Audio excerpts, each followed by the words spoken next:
సంపాదించాలనేటువంటి ఆశతో దేవుని ఆత్మ చేత ప్రేరేపించబడుతూ ముందుకు సాగుతున్నటువంటి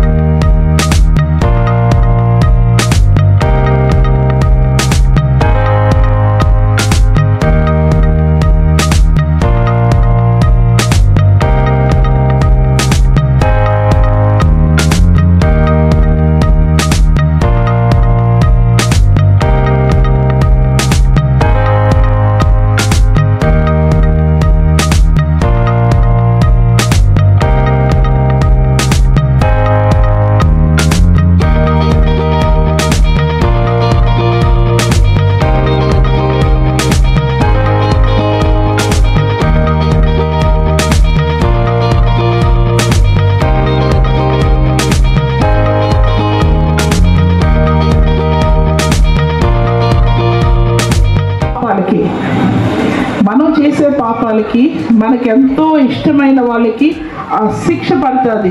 అందుకనే యేసు ప్రభుకి పడిన ఆ శిక్ష కేవలం మన వల్లే ఆయన సిలువుపైకి వెళ్ళాడు. కాబట్టి పిల్లలు ఎవ్వరూ కూడా తప్పు చేయకూడదు. ఈ తప్పు చేయడం వల్ల మనం ఎంతో ఇష్టపడే వాళ్ళకి ఎన్నో ఇబ్బందులు కలుగుతాయని చెప్పి ఇప్పటికీ నాకు అది ఇంకా బాగా గుర్తుంది. సో